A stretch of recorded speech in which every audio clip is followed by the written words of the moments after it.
Gibt es so ein Küchenbeil eigentlich auch als günstiges Klappmesser? Ja, so ähnlich. Und jetzt zeige ich euch, wofür dieses Teil eigentlich nicht gemacht wurde.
Herzlich willkommen auf meinem Kanal. Heute geht es um ein Messer, das vielleicht in der Kategorie Messer, die man nicht braucht, zu verorten ist.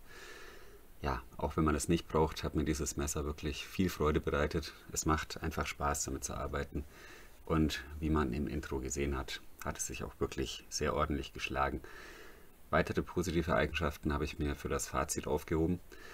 Jetzt stelle ich euch das Omesio D760 erstmal vor. Laut dem Hersteller Omesio ist dieses Messer für die Jagd, für Bushcrafting und Camping geeignet. Naja, für die Jagd und Bushcraft-Anwendungen gibt es sicherlich bessere Messer. Das ist hier nämlich ein ziemlich großer Slipjoint-Folder und da könnte es vielleicht Sicherheitsbedenken geben. Ja, auf den Slipjoint bzw. die Federspannung gehe ich im Laufe des Videos noch ganz explizit ein. Den Einsatzbereich Camping hingegen kann ich mir sehr gut vorstellen, insbesondere Essenszubereitung. Ja, und während hier Schneidszenen eingeblendet werden, verliere ich ein paar Worte zum Omesio D760. Diese große Klinge macht nicht nur bei der Holzbearbeitung eine gute Figur, sondern auch im Bereich Food Prepping. Wir haben hier eine Mischung aus Flachschliff und balligem Anschliff. Das ist aber völlig egal, da hier eine zweite Phase angebracht wurde. Wir enden bei gerade mal 2,6 mm Klingenbreite auf 0,4 mm hinter der Schneidphase, also sehr ordentlich. Die sonstigen Maße sind beeindruckend. Klingenhöhe 50 mm, effektive Schneide 115 mm. Also eine lange, hohe Klinge, die sich sehr gut zum schippenartigen Aufsammeln des Schnittgutes eignet. Klingenstahl ist der 40 CA13, auch bekannt als 4 CA13. Ein martensitischer Rostträger von der Stange Stahl mit wahrscheinlich 53 bis 55 HAC. Darüber macht der Hersteller leider keine Angaben. Aber die Wärmebehandlung ist gut. Diese Gemüseschnippelaufnahmen entstanden nach dem Holzgehacke, das im Intro zu sehen war. Und nachgeschliffen habe ich die Klinge nicht. Also auch wenn das ein sogenannter Billigstahl ist, passt das in diesem Fall. Und die leichte Nachschärfbarkeit ist mitunter durchaus als Vorteil zu erachten. Also von der Klinge bin ich tatsächlich angetan. Ansonsten haben wir hier sehr groß aufgedruckt bzw. aufgelasert den Hersteller Omesio. Das hätte natürlich kleiner ausfallen dürfen, aber gut, kennt man ja.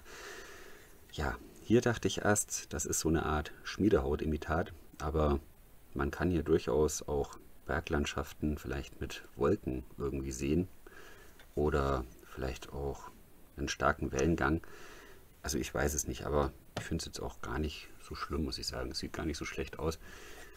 Die überstehende Kante ist natürlich bauartbedingt, stört mich aber auch nicht weiter. Also stört mich auch sonst beim Messer nicht so sonderlich. Der Klingenstand ist tatsächlich mittig, aber ja, die kann ja auch nirgendwo hin. Ich bin so ein bisschen erschrocken, weil man kann die Klinge hier runterdrücken. Ich dachte erst, oh je, das geht auf die Schneide. Aber hier innen ist ein Stop-Pin, der die Klinge dann zuverlässig gerade noch so stoppt. Also der Schneide passiert hier nichts, wenn man das Messer mal etwas schneller zuklappt. Also das ist vollkommen okay so. Hier sieht man diesen Mischmasch-Anschliff, den ich vorhin erwähnt habe. Also es fühlt sich ballig an, aber man könnte es auch als Flachschliff interpretieren. Irgendwas dazwischen, aber wie gesagt, ist auch wirklich egal. Washer wurden hier übrigens nicht verbaut, also das läuft hier roh auf den Linern. Wir haben minimales seitliches Klingenspiel, aber ich muss dazu sagen, dass ich dieses Messer nach diesen ganzen Tests nicht nachjustiert habe. Vielleicht kann man da irgendwie über die Achsschraube noch was regeln. Ja, der Griff ist hier wirklich gewaltig. Das sind 150 mm und die sind auch vollständig greifbar. Also in diesem Bereich hat man etwa 80 bis 90 mm Griffvolumen. Das ist wirklich sehr bequem. Das Messer liegt gut in der Hand. Man kann ja auch richtig schön in den Vorgriff. Und in diesem Bereich sind das 110 mm. Also es fühlt sich gut an. Da hat sich jemand tatsächlich Gedanken gemacht. Ja, schön gemacht. Und wir haben hier schwarzes, gut strukturiertes G10. Ja, wahrscheinlich eins der relativ günstigen Sorte, ist aber egal. Ist auch schön breit. Und wir haben hier 2 mm breite Stahlliner. Also das ist tatsächlich sehr massiv ausgeführt. Wenn man hier genauer reinguckt, sieht man witzigerweise, dass diese Stahlliner teilweise skelettiert sind. Ja, das hätte man sich sparen können. Das Messer hat ein sehr hohes Gewicht, da komme ich dann gegen Ende nochmal drauf. Aber ja, warum nicht? Kann man so machen. Ja, ansonsten gibt es hier Spaltmaße, wie man sieht. Wie gesagt, vielleicht kann man noch was nachjustieren. Ansonsten gibt es auch kleinere Ungenauigkeiten. Also man spürt hier schon, dass die Verarbeitung im Finish jetzt nicht ganz so gut ist. Also hier gibt es viel Luft nach oben, aber es ist nicht so, dass man sich hier irgendwo schneidet oder so. Also das passt im Wesentlichen. Es ist ein Messer, das unter 30 Euro zu haben ist, das muss man dazu sagen. Und deswegen will ich hier gar nicht so viel rummosern. Also natürlich ist hier Luft nach oben, es wirkt alles sehr roh, aber bei dem Preis, denke ich, ist das insgesamt zu verzeihen. Der Slipjoint-Mechanismus ist durchaus interessant. Wir haben eine sehr kräftige Feder, darauf gehe ich auch gleich noch genauer ein. Dazu 2 Stops, einmal bei 50 bzw. 130 Grad, wie man es halt sehen möchte, und dann noch bei 80 bzw. 100 Grad. Ja, also man könnte sagen, das ist der alles noch gut Stopp und das ist der es wird gefährlich Stopp. Ja, ist ganz gut gemacht, muss ich sagen. Und jetzt kommen wir zur Slipjoint-Feder. Genauer gesagt zur Federspannung. Ja, ich habe hier meine gute alte Küchenwaage hergenommen und auf 0 gestellt. Und ich bin hier immer so auf etwa 1,8 bis 2 Kilo gekommen. Ja, das wollte ich ein bisschen genauer wissen, weil mir kam das dann doch recht hoch vor. Und ich habe der Sache nicht so ganz getraut. Deswegen habe ich mir einen Test einfallen lassen. Und der kommt jetzt.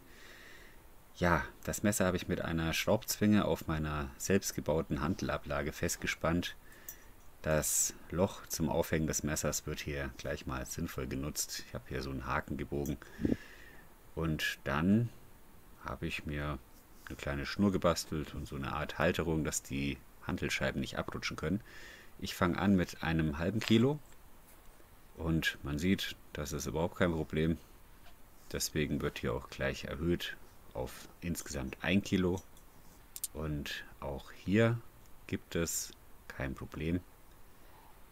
Also nochmal ein halbes Kilo drauf und dann sind wir schon bei 1,5 Kilo. Und auch hier gibt es kein Problem.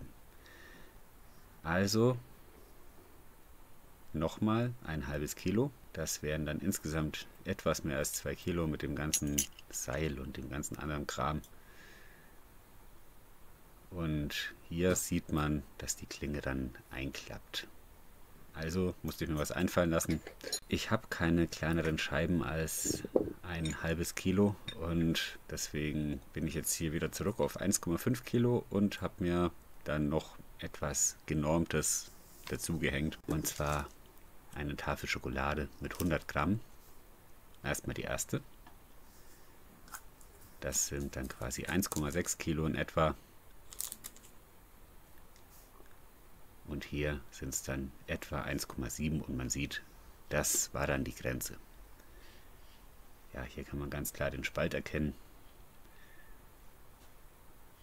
Ja, das war im Wesentlichen der Test. Für die 2 Kilo Grenze hat es nicht gereicht, aber es sind immerhin 1,5 Kilo plus knapp 2 Tafeln Schokolade. Also die Federspannung liegt hier irgendwo bei 1,6 bis 1,7 Kilo und das ist dann doch recht ordentlich. Also das gefällt mir sehr gut. Ich komme dann auch gleich zum Fazit.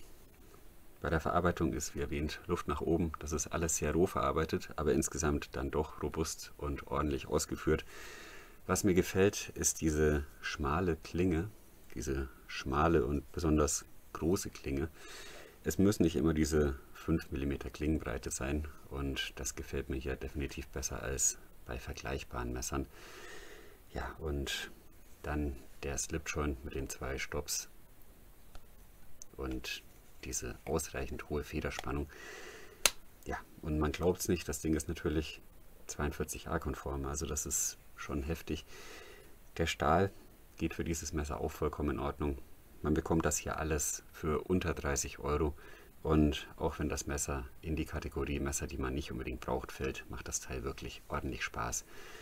Ist vielleicht mal ein schönes Gadget für einen Grillabend mit Freunden. Ja, die Lache hat man dann hier auf jeden Fall auf seiner Seite. Aufbewahrung ist noch ein Thema. Da baue ich mal ganz kurz um. Ja, Thema Aufbewahrung. Das ist hier mein 5,2 Zoll Handy aus dem Jahr 2018. Trage ich immer noch, also funktioniert noch. Deswegen sehe ich da jetzt keinen großen Sinn dahinter, dass ich mir ein neues kaufe. Aber man sieht hier, dieses Taschenküchenbeil ist größer und es wiegt 327 Gramm. Der Hersteller empfiehlt tatsächlich die Aufbewahrung in der Hosentasche. Das ist natürlich heftig.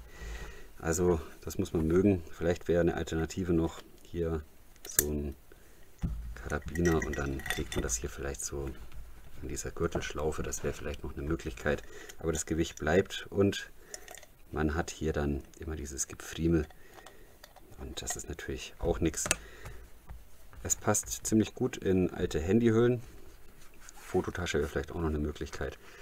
Aber hier bleibt dann das Problem und ich denke mal, die wahrscheinlichste Aufbewahrung wäre der Rucksack oder vielleicht auch eine Pouch. Oder man bastelt sich selbst ein Gürteletui. Das ist hier gebastelt aus einer Kunststoffunterlage für Bürostühle.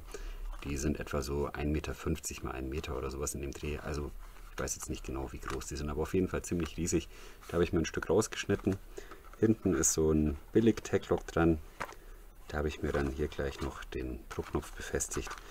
Und das passt hier perfekt rein. Da passiert hier auch nichts. Und dann könnte man das, wenn man möchte, am Gürtel tragen. Sind dann mit diesem Gürteletui 423 Gramm. Also das ist natürlich auch heftig. Aber wie gesagt, vielleicht mal so als Gag für einen Grillabend ist das definitiv okay. Ja, hier, falls der Stahl vielleicht doch mal schlapp macht, habe ich noch so einen kleinen Wettstahl. Also als Erste-Hilfe-Kasten kann man fast schon sagen. Damit bin ich dann auch ganz gut gerüstet. Ja, ich denke mal, so ist das Messer, das man nicht unbedingt braucht, ganz gut aufgehoben. Ja, das war es dann auch schon wieder. Ich möchte mich für eure Aufmerksamkeit bedanken, wünsche euch alles Gute, bleibt gesund, bis zum nächsten Mal.